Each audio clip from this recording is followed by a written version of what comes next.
Hello and welcome to your Living A Course in Miracles call. My name is Jared Krebs. I'm here in San Antonio, Texas. And today we have a very special guest. Jackie Lora Jones is in the building. Jackie, welcome to the call. Jared, thank you. Thank you for asking me to be a part of your awesome group. And hey, everyone, happy Friday. Oh, I'm so glad you took time to be here. And I just want everybody who's watching to know that Jackie is a world-renowned course teacher. She has a book called All Peace, No Pieces that she wrote in 2018. It's being translated in 2 different languages right now. It's going all over the world. She has a global podcast that she does. She has a Patreon group for subscribers. She has so many things going on with A Course in Miracles. And also, if you don't know, she's Cindy Rennard's sister. So how cool that you have this connection, right? And it's like this Course in Miracles family. It's like the royal family. But I got to say, thank you for being here, because I've never gotten to meet you and spend time with you. And I obviously have heard so much about you. And I got to give a shout out to Pablo Arango, because I said, Pablo, who do you think we should have? And he's like, Cindy. And I'm like, oh, what a great idea. So it's actually because of Pablo. Pablo brought this together today. So, but yes, I'm just so excited to have you. Yes, thank you, Pablo. And I want to shout out to everybody who's watching live, everybody who's watching on the video. If you want to follow us, if you're watching us on YouTube, go to the Facebook, look us up, Living A Course in Miracles Audio Book Club on Facebook. If you want to join our call, we do it every Friday. We study the works of Ken Wapnick and Gary and Cindy Rennard primarily. But today we have Jackie Lora Jones. And Jackie, we are excited to hear your story. I don't really know your Course in Miracles story, but feel free to go take this wherever you want. And then when you feel complete, we can open it up for questions. Well, sounds great. And thank you so much, Pablo, also. And Jared, thanks so much for asking me. It's always great. I love speaking at groups. I love the interaction. I love Q&As. I just love them, because I find that when someone asks a question, people can relate. You know, it's all related, even if the form is different, or if that's not maybe the particular issue, because Course in Miracles is a holographic thought system. It all pertains all the time, right? So anyway, thank you so much for having me. It's such a kind introduction. And yeah, well, my story, it's interesting. How much time do we have? No, but I'll condense it down a little bit.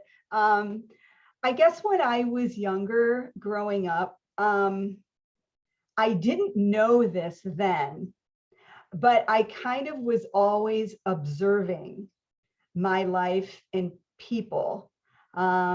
My intuitive abilities were really strong. It's what you'd call maybe psychic or intuitive or something like that. But I just thought everybody was that way. Everybody was watching their life. I think people can relate. Sometimes when you're younger, you're experiencing things, and then you grow up and you go, oh, that's what that was, or oh, I didn't realize, you know. And so I just always had a curiosity. We grew up going to church, and the Jesus that was talked about just wasn't the one presenting itself to me in my mind. I kind of always questioned the idea of sacrifice and things like that, really young, you know. So I would sit in church, and I loved our church. We went to a Methodist church, and our pastor was wonderful. I just kind of had a different dialogue going on in my head some of the time. And the message was always, everything's going to be okay. Everything's going to be okay. You know, you're a young child, right? So fast forward, I really went through the spiritual buffet line in the 90s. That's what I call I was reading everything from like Wayne Dyer and Shakti Gawain, and so many people were just kind of emerging at that time. And I thought, wow, this is, I was just feeding my mind with all this stuff. I was really kind of waking up, and I was going, things that I was reading rather, were things that I was experiencing when I was younger, but I didn't know how to label it. And I was thinking, well, kind of everyone must be this way, where they're kind of just watching their life. I was kind of very aware of behavior, what was going on. And I remember saying to myself, you guys, I just remember being like, why do people behave this way? I don't get it. All the hate. And then I was like, why did I do that? Why did I behave that way? Something just didn't make sense to me. Things just didn't make sense. So as I was going through this spiritual buffet line in the 90s, I was just opening my mind more and more. And I would go to this bookstore. I was living with Cindy at the time. Coincidentally, we were living together in Los Angeles in the latter part of the 90s. And we would both go to this bookstore. We have a similar experience with this. And all the self-help psychology things we were drawn to, the mystical things, all the ETs or the angels and the archangels, and those sections in the bookstore where you have everything. And I would look at the big blue book. I would pull out the Course in Miracles book, look at it, put it right back, go on and buy all these other things, and then go back to Bookstar. That's what this particular bookstore was called near us at the time in Los Angeles. Go back to Bookstar, pull down the blue book, flip through it, put it back on the shelf. It just was, I don't know, just didn't, I was like there, but not, So one day I went in and there was a book next to the big blue book, course book. It was a little book, beautiful. It had looked like a Monet painting on the front by Karen Casey. It was called 365. I hope I don't butcher this. It was so long ago. I write about it in my book. 365 meditations, daily meditations on A Course in Miracles. I think it was something like that. And I was so drawn to it. And when I read that book, that made me aware of the two parts to the mind, right? The ego and the Holy Spirit. We'll just use the Course terms up for this. It's a Course group, So the two parts to the mind, that's how I kind of became aware of that. I was like, oh, that makes sense. It's just a gentle, easy read, just little things every day. And that really got me into wanting to look at the big blue book. And so I started looking at that. And my mother had been going to A Course in Miracles group here in an area of Los Angeles called the Pacific Palisades. And when she went one week, she saw this book on the coffee table, The Disappearance of the Universe. Okay, none of us knew Gary yet, Gary Rennard. And she brought this book home and she gave it to me and she goes, this is what you've been saying about there's something not right with the world, the dream nature of the world. You got to read this, right? And so I read DU and I said, oh my gosh. And then that introduced me to Ken's teachings, Ken Wapnick. And then I was just off and running. And this was probably in 2004, after starting with the course in the 90s. And so that's kind of a quick kind of overview of it. But when I was younger, I couldn't put my finger on it. I was like, I know people are being mean. I mean, I understand, I know. I just didn't almost believe it. I just was like, there just has to be something going on here because I don't think we're inherently mean. And I don't think we need to learn through sacrifice. So when I read A Course in Miracles, and now many years later, I understood all that. I got the answer. It answered every question I've ever had, and then some. And my experience before the course, you were asking, I touched on a little bit, was kind of, I had some spiritual principles in mind, but it always stopped short, Jared. I always stopped short from not being able to answer certain things, right? But I was a very aware child, kind of a very psychic child, a very empathic child. And boy, I had some trouble because I was picking up so many people's emotions and feelings. I didn't know the difference sometimes between what was me feeling sad or them feeling sad. And then I would feel sad for no reason. And I'm like, why am I sad? And these younger years, just having to really learn about all that and, taking on so much from people.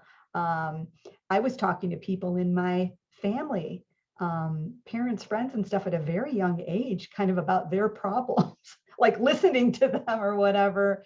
And I remember when I went back to school to study psychology deeper, become a therapist, my stepmother, Alice, said to me something like, I always knew you'd be a therapist. I always knew you'd, be teaching people these things and stuff, about life. So it's really interesting because I went to Indiana University in Bloomington, Big Ten school, and my focus was broadcast journalism and psychology, which is why I love doing podcasts and things like that. It feels very natural to me. And I've just been able to kind of combine those two things that I love, the broadcast journalism or broadcasting, with therapy and helping people. And so I guess I don't even know how I started sharing the message with the course, meaning I didn't just wake up one day and go, oh, I'm gonna do this.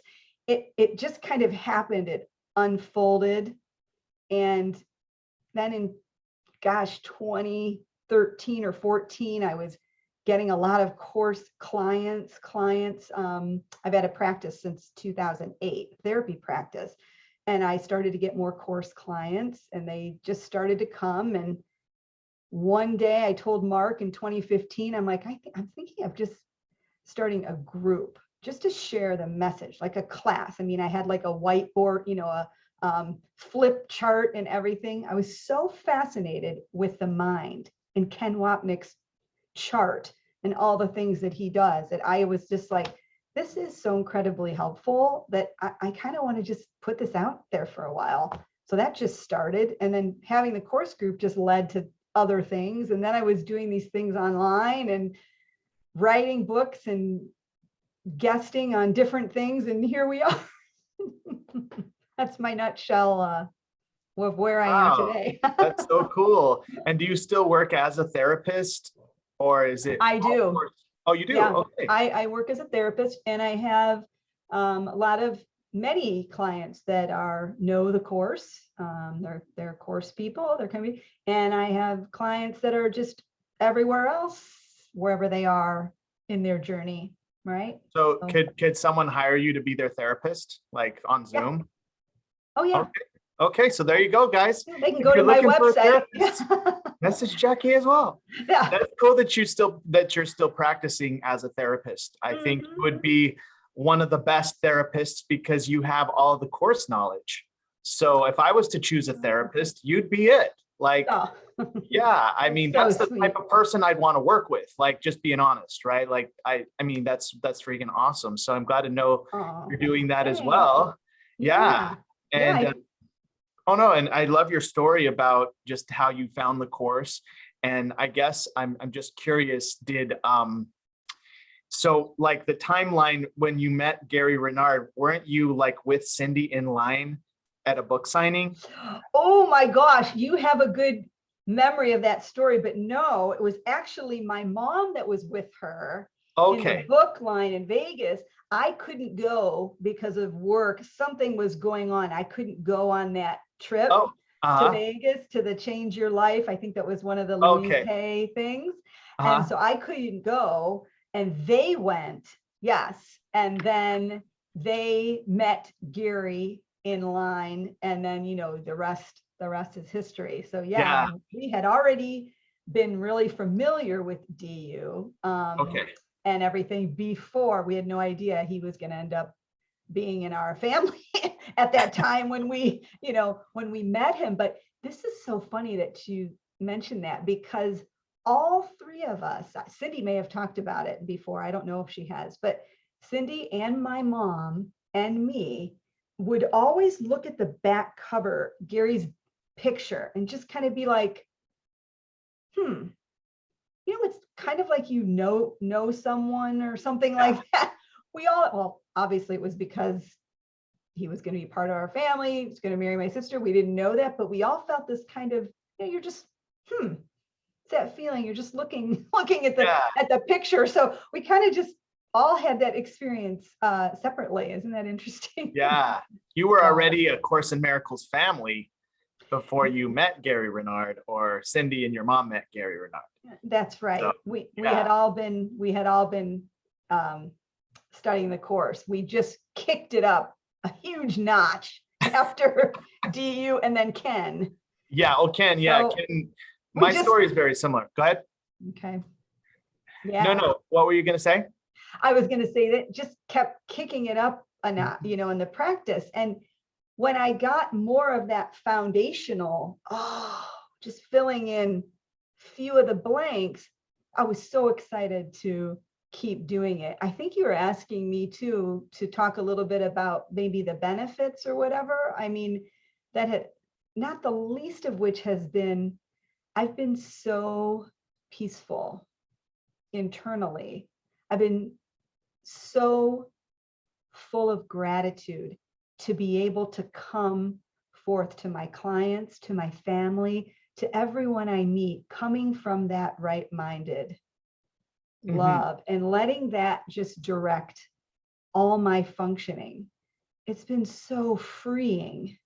I would say that's probably, there's so many benefits, right? Yeah. As everybody knows, but that's kind of the biggest thing, is almost like the pressure's off, so to speak, of having to be a certain way, say the right thing, look a certain way, live your life a certain way. I mean, everything just kind of went out the window when I'm focused on the only thing, which is forgiveness, right? And just bringing that into all my roles. You mentioned therapy too, and this might be interesting to some people. It is interesting that I have the course perspective, even with non-course people that there's so many people, most people don't know that the world is an illusion. So I work with people where they are, but the beauty is practicing the course, it's done in the mind between you and the Holy Spirit. So I know I'm not separate from many of my clients. There's not really me and them. And I always join with the Holy Spirit in my mind. And then whatever comes through for client A comes through for client A. What comes through for client B comes through for client B. Just meets people where they are. At the same time, since there's only one of us here, I'm not seeing them as separate in my mind, whether I actually talk to them about course principles or not, right? And so there are, obviously my course clients were talking about the course principles and working things out, right? But you don't have to be a therapist to just in your mind know that there's no separation, and approach everything from the love in your right mind, and let that reflect into all your functioning here, right? That's beautiful. That's the true teacher, right? Teaching by this example. And example. Just That's being beautiful. it. Oh my gosh, speaking of being, I love this because I don't mind, it's a popular saying, the best is yet to come or whatever. People say that, but I love the best is yet to be. Ooh, yeah. Because we're just being. Really, there's just being, the peaceful mind. So I found this magnet, and my stepmother collects magnets. I thought maybe I'd give it to her. The best is yet to be. Oh, that's awesome. Robert Browning. Yeah. That's well said. The best is yet to be. Oh, well, thank you for sharing. And I'm curious, do you know any of your past life? Were you like part of like the art and Persa dynamic, or the future lives, or like, do you have any of that info? Yes, that can be another big topic, but yes, Mark and I, my current husband in this lifetime, we were married in the Jesus lifetime and knew everyone, opened our home to Jesus and Mary and everybody. So we were there. Mark was a merchant in that lifetime, had a lot of means to be able to house people, have disciples over, do things like that. And so we did that. And Cindy knows more about that lifetime and me in it than I do. I'm trying to remember kind of exactly where I don't retain those things as much, but where I fit in with her. And it was a relationship like gosh, I don't even want to say because I might get it wrong, but it was a very close relationship with her. And she would know better. She and I have been together many lifetimes. Mark and I have been together many lifetimes. And so it's interesting that you asked that, Jared. It's a good question, because I think that's why when I came into this life, quote unquote, that's right, quote unquote, this dream life, I think I had that accumulated knowledge. As we all know, the mind knows everything, and you retain everything, no matter what you're scripted out to do, the mind remembers. And so I think I remembered a lot of things in that Jesus lifetime and other lifetimes that I had as a spiritual teacher. I was really crucified, not on the cross physically like Jesus, but I had a lifetime in Greece where I was a doctor. I was a physician, and so many people wanted to come to me because I would heal them, apparently, heal them, because I was more than a traditional physician, but you kind of go by the safe names or whatever, and you can still do the mind healing work. And apparently I just got crucified through word, meaning by different people in that lifetime trying to I think shut me up, so to speak. So I think that was probably a little daunting when I first started to kind of be out there a little more. I think I had a memory of that, going, oh my God, someone's going to come after me. And then I'm like, no, first of all, that was in that lifetime. I don't feel that in this lifetime. And second of all, it's okay if someone did, because I know what to do with that. And so, but it's just interesting. So that's just a little bit about past lives. There's a lot of connection there, and ETs and the Arcturians, and it's a whole thing. Yeah. Within the dream. It's all within. Yeah. It's all within the illusion. Yeah. That's true. It's just a fun story at the end of the day. Exactly. We know the real job is forgiveness in this appeared lifetime. I will say, though, that I do know that I was an event producer back in Jesus's time, and I would go ahead and organize like the things for like, I guess I didn't roll with Jesus. I wasn't like part of the disciples or nothing, but I would like go ahead and organize event spaces and help with the logistics of that. Oh my gosh, I can see it. Look what you're doing now. Yeah, it's funny that I do that now, right? Like, and it's just natural. But I think the main point is that everyone on this webinar and everyone who's probably in tune with the course teachings was probably close to Jesus during that 2,000 years ago, and that we wouldn't vibe with it if we didn't already kind of have it. And this is really the second generation of people who are serious about the course, right? I mean, it was Ken Wapnick and the first generation, and then they've kind of now, a lot of them have passed on, and this is the second serious generation since the course came out. So we've been going through all these past lives without it, and now it's our chance. So I think everybody on here, we were probably all in some community or something in the past. We found each other on Zoom this time. But no, so should we open it up for questions? Sure, absolutely. All right. So I see all of your lovely, beautiful, smiling faces on Zoom. I have to look at everybody. Gallery view. Please turn on your camera if you can. And we're going to do this like what we normally do. So go ahead and hit the reactions button and then raise your hand to ask Jackie a question. Or you could just raise your hand like this, and I would like call on you too, if you want to do it that way. But don't be shy. There's no wrong question. That's right. Any question you ask, by the way, someone else probably is thinking that, and you're going to help someone else too. So we have our first question from Dominic Knupfel. He is in Arizona. He is our producer of videos, by the way. So thank you, Dominic, for all you do for us. And take it away, sir. That's a good title. Hi, Dominic. Hi. I think I may have met you in Sedona briefly. I don't know if that was Oh you. my gosh. In just this past September? Yeah, I think it was like September, August. Yeah. Yes, that was me. Okay, I just had a quick question. Do you have anything kind of, I mean, I think a lot of us Americans, especially, are kind of like in a little rut here. We had a awful tragedy kind of near where Jared is up in Texas. Yes. Can you speak or say anything about just kind of like the state of things and just people's mental health, or, about the tragedy? I mean, it's on a lot of people's minds, and yeah, that was my question. Yeah, great question, Dominic.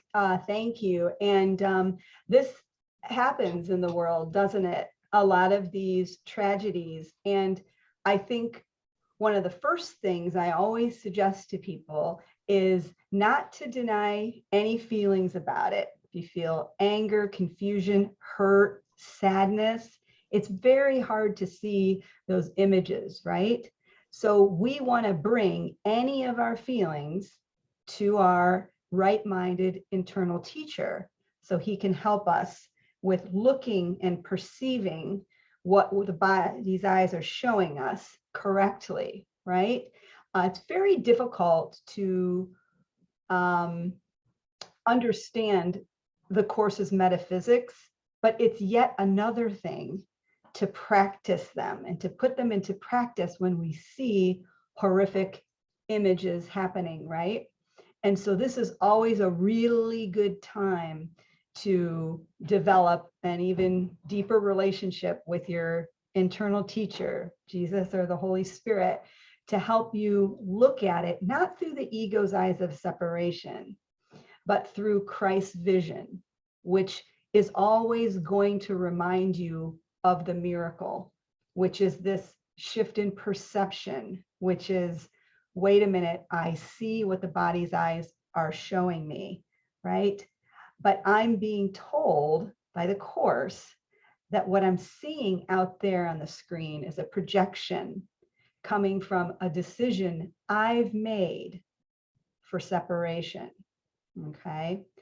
And so when we walk this back, I like to not leave the metaphysics too far behind when we're talking about it, because as A Course in Miracles students, it takes great courage and willingness to be able to recognize that the images that we see, right, are part of a dream sequence. It's not really there. And you know what? That doesn't make us feel good a lot of the time, does it? When we have these tragedies happen, right? So I always suggest to people to be willing to perceive it through Christ's vision, whatever that is, and just wait for your guidance. And this is part of the classroom. This is a part of looking, not denying anything. And the Course is very interesting in what it says about denial, right? We're not asked to deny the body and asked to deny what the eyes seem to be seeing, but we are asked to deny the ego's interpretation of that in favor of the Holy Spirit's interpretation. So what we want to remember is that those outside images that we see are coming from the one projected mind. And if that sometimes is a little hard to do, what I do, Dominic, is suggest that people remember that all the seeming separated people out there also have their right-minded teacher, right? And so I like to see people as the wholeness of what they are.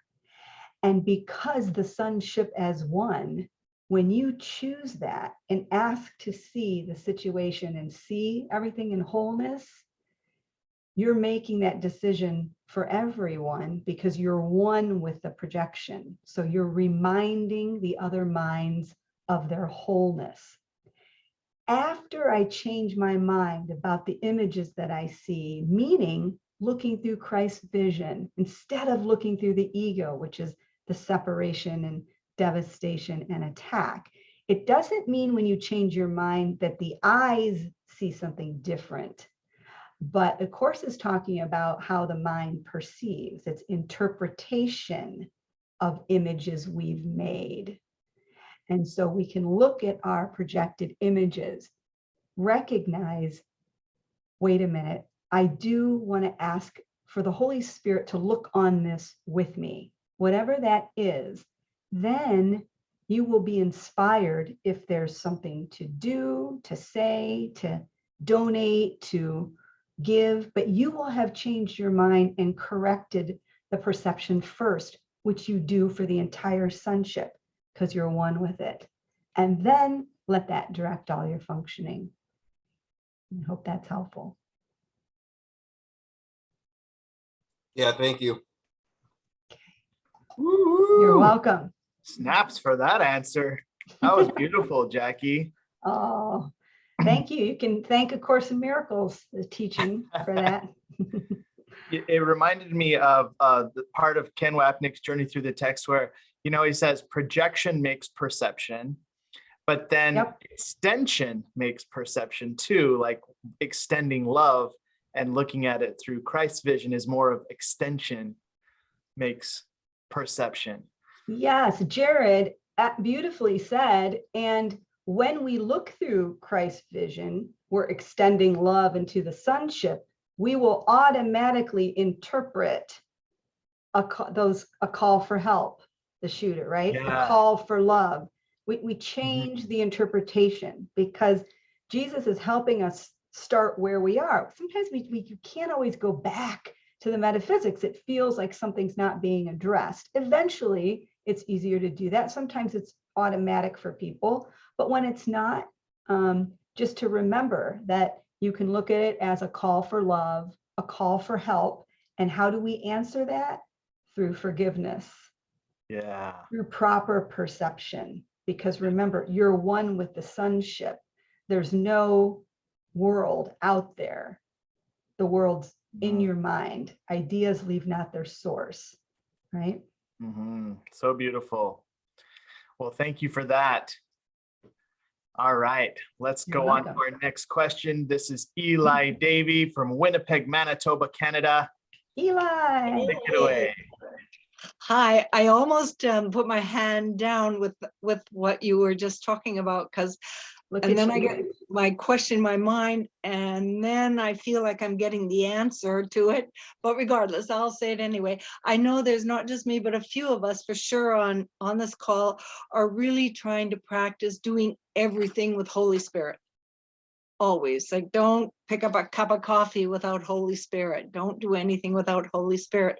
And so I know I lose track of that many, many times throughout the day. And I just wondered, is there anything that you could say that might help us grasp onto it better or more often? Or What a beautiful question. And actually, it's interesting, Eli, how we all vacillate back and forth between the ego and the Holy Spirit. So it's a good goal, and we all have it, don't we, to be more in the Holy Spirit mind, right? Yep. I would suggest when you go back to the ego, when you get triggered, when you recognize, to not judge yourself for that.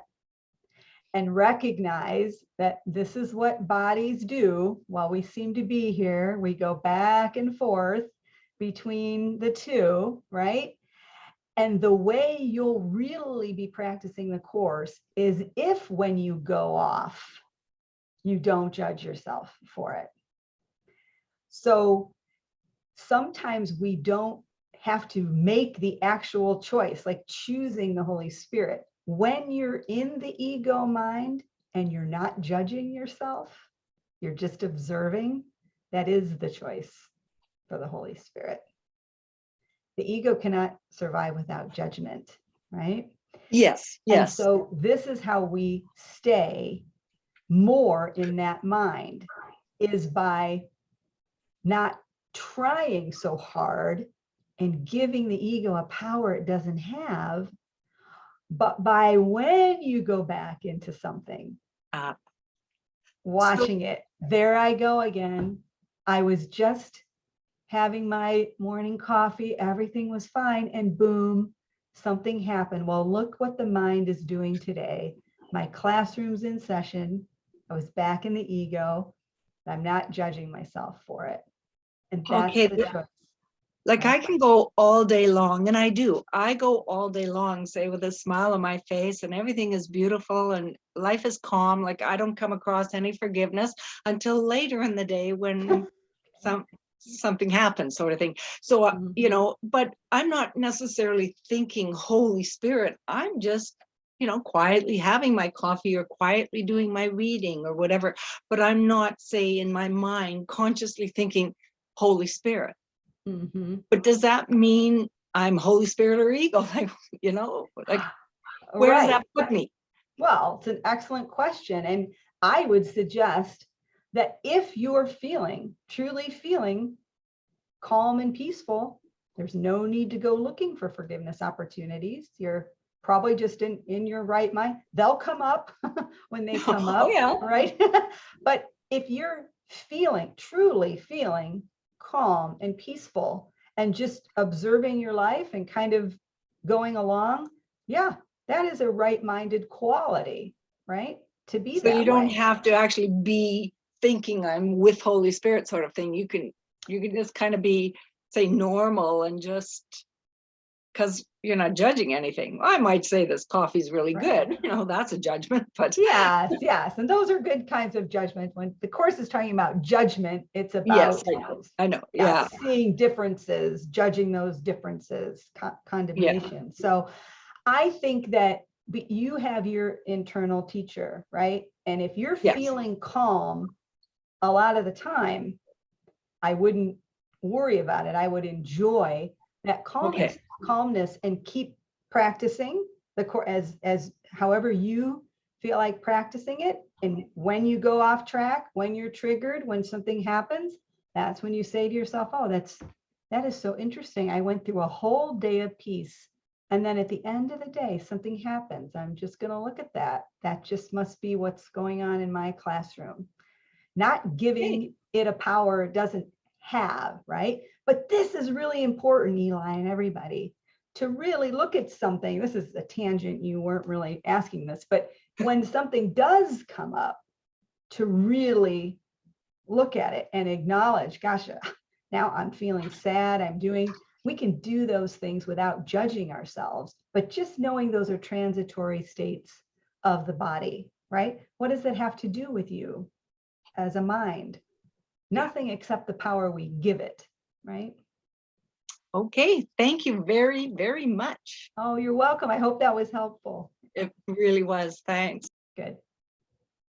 That's really good what you said about not judging yourself when you see yourself go off. Because, for example, if something bad happened and I started crying, I need to cry.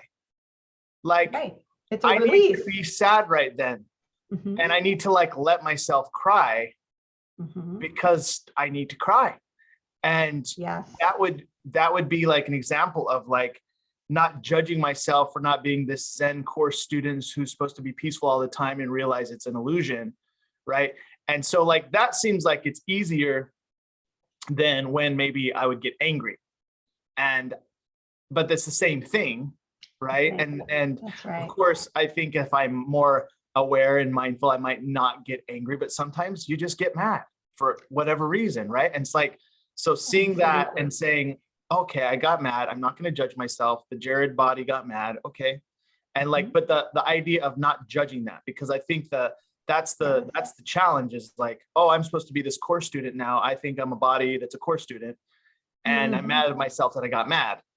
So it's really tricky, but this is really, really good. So thank you for saying that. I got a lot out of that. Well said, because there's nothing spiritual about denying your feelings and trying to be spiritual, right? That's the ego sneaking in the door again, right? Yeah. Guess what, guys? We drink water, we eat food, we get sad, we get happy, we get this.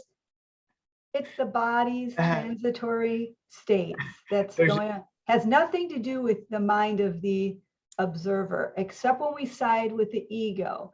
You're not spiritual. You shouldn't cry. You're a course student. completely ego? Are you going to say, I'm a course student, so I'm not going to drink any water because the body is an illusion? Well, it's not going to do very well for us, right? If we're not drinking water. So we use magic and forgiveness at the same time, right? Yeah.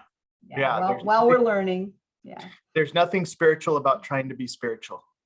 Yeah. And it's so funny how Ken Wapnick said a good course student is a bad course student who forgives himself. Yeah. Yes. That's a classic. That's a classic statement. Thank you. All right. Well, great question, Eli. I'm glad you asked it, man. I'm glad you didn't take your hand down. I think we all got a lot out of that. That's right. Great question. So, all right, let's go to Lana in Houston. Oh, hi, Lana. Yes, hi, Jackie. Jackie, I have a question about practicing true forgiveness or quantum forgiveness. I've heard it called. I kind of use that little formula that Gary uses in his book. Can you hear me okay? Yes. Okay, so here's the thing is that I judge automatically, and like if I've judged something, then it's kind of like I don't know if I'm just not very good at it or not doing it fast enough. Like, can I give an example? Please. Yeah. This Uvalde school shooting, it's like, I don't know how many children were just murdered in cold blood, and everybody's upset, of course. Yes. And but I saw the face of the killer, and I was smart enough to see the cry for love right there, that this is a tortured soul crying out for love. I was on that like white on rice. That's amazing.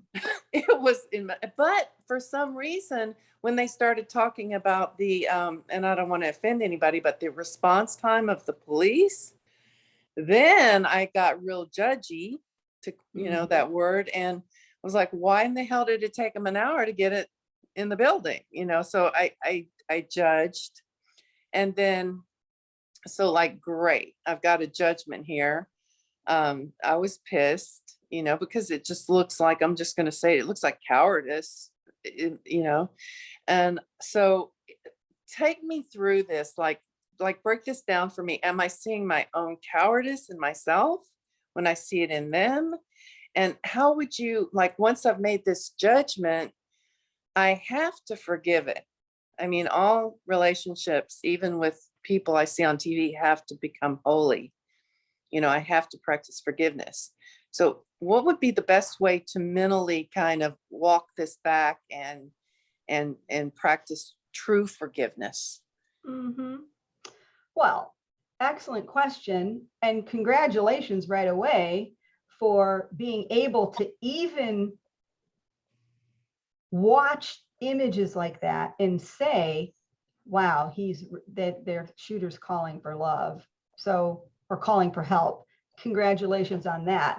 It's really difficult. These are challenging things. And you're asking about quantum forgiveness, true forgiveness. So what you're seeing out there, and I don't know your life story, so I don't know if you feel cowardly about things. That might get projected out, but I do know what you are seeing out there, and that is your unconscious guilt seen out there in other people, right? So when we choose the ego as our counsel, as our internal teacher, right, we feel so guilty. This is in the first dream, in the secret dream in the mind, okay? There's not even a projected world yet. We feel so guilty that the ego tells us that we've chosen separation over God. We've attacked God. The ego tells us in its myth that is not true, that God's going to come and attack us. He's going to come and get us, right? Kill or be killed is the ego's motto, right? And the ego has to say that is arrogant enough to say there's a punishing God, right? So we feel so guilty about that in the mind. We're so afraid of our guilt that we're going to be punished that we project it outside of ourselves. And we see it in all these people who, on the level of form in the world, right? Bodies do terrible things to bodies. Yes, they do, right? But we have to recognize that what we're seeing out there is not true. Okay? What you're seeing out there is a projection, just like you'd be watching a movie in a movie theater. So this is the quantum forgiveness you're talking about. It's first to take the projected images. That's the trigger, right, Lana? That's the trigger. Oh, I was able to see this, but now I can't see the police or whatever.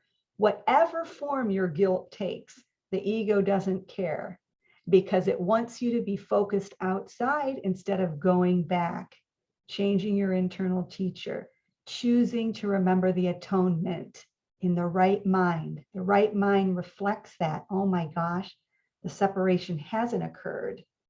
If I haven't separated, there's no need to feel guilty. The atonement reminds me that I'm innocent. If I'm not guilty, I don't have to run from the mind. There's nothing to project. The fear, the sin, guilt, and fear, there's nothing to project. But we start where we believe the trigger is, what we're having a problem with. In your case, the police response time. And then we say, okay, these are images that I have made. If I'm willing and when I'm ready, I'm going to walk it back and recognize that I have made this up for a reason, so that I don't have to go back in my mind and choose the love over fear. Recognize that I am innocent. I'm not guilty, right? So the steps in forgiveness are: we forgive our projected images, then we forgive ourselves for projecting them. We forgive ourselves for dreaming the dream of separation, right? And then we can join the Holy Spirit in peace. So one final thought on this. Sometimes we're able to forgive something, and then in the next moment, but I can forgive this, but I can't forgive that. I can forgive this, but I'm having trouble with this. All to the ego's delight, because to the ego, it doesn't matter what form of separation we latch on to, right? We're adhering to the ego as our counsel. So just remember that it's more unconscious guilt coming up to be healed that's seen in these images outside of yourself, right? So I hope that was helpful. Yes, that's very helpful. And it's like, it's like you said, it's all to the ego's delight. Like, it couldn't get me on this one thing, but it got me on the next thing. So it's just. And it happens all the time to us, doesn't it? Relentless. Yeah. So not to worry, as like, I caught it, I'm doing the right thing, I'm practicing this quantum forgiveness. And I really do feel better when I do it, but then it comes right. Is that normal for it to come right back? Lana, you're the only one. It never happens to anybody else. Stop it. Stop it. You got me. You got me. It comes back to everyone, Lana. Everybody. We have to remember. That was funny. We have to remember the ego is our default setting. Why is there 1,300 pages that say basically the same thing? Because we have to keep hearing it over and over, because we do default to the separation. We're experiencing our bodies. We touch the computer screen, we're drinking water, we're doing all these things. So we can't expect just like, poof. we're not going to have a little bit of a time to undo this. So you're not alone. You're on the right track. And anybody that can look at these tragedies, no one's denying that's a tragedy in the world. Pure non-dualistic teachings like the Course reminds you that the world is in your mind. And the Course is teaching us to forgive the thought that gave rise to the world, right? So you're not alone. Keep trucking. Keep trucking. You're very wise for your age. Thank you. Oh, well, thank you. And again, let's thank the teachings. Yeah. Awesome. Great question, Lana. Great question. All right. So who else has a question? We still got 8 minutes left. Before someone raises their hand, Yeah. can I speak about lightness? Yeah. And then if someone raises their hand, let's Yeah. go for it. Okay. It's really important to remember to be light as much as you can. Do things that make you happy. If it's listening to music, if it's dancing, not in a denial way, like, oh, I'm thinking negatively, I got to go think positively. Not in that way, because switching negative thoughts to positive ones are not looking at them and forgiving them. It's a totally different thing. Being positive and thinking positively is certainly helpful, but it's not addressing the underlying guilt that can be looked at. And we're given the gift of A Course in Miracles to help us look at it. But what I mean about being light is we took that tiny mad idea seriously, that we could be separate, right? Into eternity, we're always one, right? We forgot to laugh, right? So we need to remember to be light and look at the silliness. This is in the mind, guys. This is not, in the world and being insensitive to things that are going on in the world, but in the mind, remembering I could never be separate from God. I could never be separate from love. You're there now. It's just dissociated. We're having a dream of separation that we have to wake up from. I wrote in my first book, in 2007 or 8, I had the idea to talk about the Wizard of Oz to help people understand the dream like nature, right? So Dorothy's going through these serial dreams and she wants to get home, but she's going through all these steps and getting to Oz. If I get to Oz, that's going to get me home. The great and powerful Oz is going to get me home. Well, she recognizes at the end that she's had the power all along with her to go home, right? And Glinda, the good witch of the West, tells her that. And the Scarecrow says, but why didn't you tell her before? And Glinda says, because she wouldn't have believed me. She had to figure it out for herself. And the minute she recognizes that, right? She changes her mind, clicks her heels, she's home. She found out she never left the bed, right? Our belief in the ego is so strong. So what A Course in Miracles is helping us do is deal with that belief. We chose wrongly. The world isn't even the problem. The belief that there's a world is the problem, right? Let me recognize the problem so it can be solved. Lesson 79, lesson 80. Let me recognize the problem has been solved, right? That's not our experience here. But as a backdrop, as a template in our mind, it's helpful to keep that in mind and recognize, oh gosh, there's one problem. My belief in separation, which is the cause of all the other problems I see, the projection of all of the seeming problems, right? So if we're lighter and we're remembering, oh my gosh, I've never left home, just as the backdrop, I've never lost my connection to source. It's impossible to be anything except love, capital L, in heaven, right? So just something to keep in mind. Again, another little tool, little reminder. So you're saying that to be happy is to, I guess, not make the world so serious. So like if I like listening to music, or I like to go for a swim or go salsa dancing, whatever makes me happy, that's like a way to not take the world so serious. Is that what you're saying? Yes, because things that give us enjoyment, Jared, can be reflections of the right-minded choice, right? To remember joy, to remember love, right? So those can be reflections of our choice to feel good. So as we experience ourselves as bodies here, it would be crazy not to be normal and do the things that bring us joy, that bring us happiness. And that can be seen as a reflection of a right-minded choice, right? And when are we in a state to get inspiration or maybe solve a problem? When we're like really angry and frustrated, or when we're kind of light and happy and we say, oh, I'm going to go take a walk down the street. I'm going to go to the park, and then droop, something drops in your mind, a little ping, because some of the conflict that's in the way has been removed, right? And a peaceful mind, the Course says, is not a tranquil gift. So we know that being more in that state, and certainly doing the things we enjoy in the world, would be a reflection, right, of feeling good.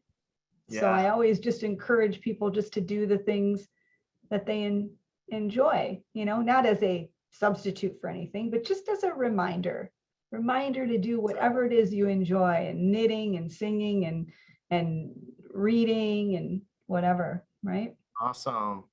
Well, thank you for sharing that. I think that's a beautiful way to end our call today. I think that's a great call to action for all of you watching to focus on the things you enjoy. And obviously, we're going to continue to do the forgiveness lessons. We're going to continue to study the Course. We're going to continue to be in the work. And I want to make sure everyone knows how to find you. So can you show or tell us your website? I know you have your book right there. Can you like lift it up and show us your book? Oh, certainly. Like all right, let's see this. All Peace, No Pieces. And it's A Course in Miracles take on the world. Beautiful. So it's available at Amazon. But yeah, you guys, anyone can go to JackieLoraJones.com, one word, you know, all together, no spaces, JackieLoraJones.com. My True Forgiveness Teachings podcast is there, which is always free. There's a lot of episodes up. Those are fun. And I have online classes. All my information about therapy sessions is there. So whatever you need, yeah, JackieLoraJones.com. All right, JackieLoraJones.com. You heard it here. Make sure you go there and check out all of the great things that Jackie has made. We have a comment from Christian Stenberry, says, super, super great book, written by Holy Spirit, not Jackie. Oh, hi, Christian. I know. Yes. Thank you, Christian. That's very nice. Oh, gosh, that's great. So cool.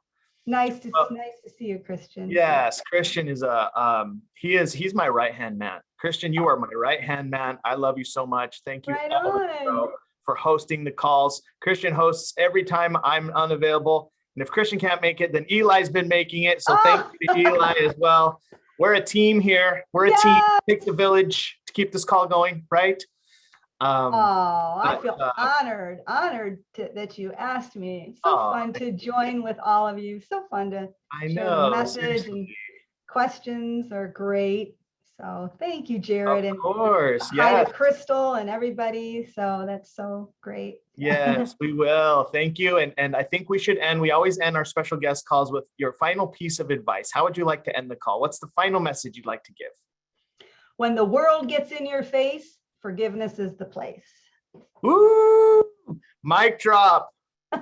When the world gets in your face, forgiveness is the place. That's it. Forgiveness is everything. It brings you everything that you want. Keep practicing it.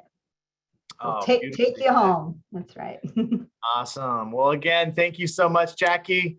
Let's go ahead and welcome. Yes, and let's go ahead and mute the lines and everyone say good night and God bless. Good night, everybody. Good night, Jackie. That was wonderful. God bless. Thank God bless everyone. Love you. Love you. Have a great weekend, everybody. Love you, everyone. Bye. Bye, everyone. Bye.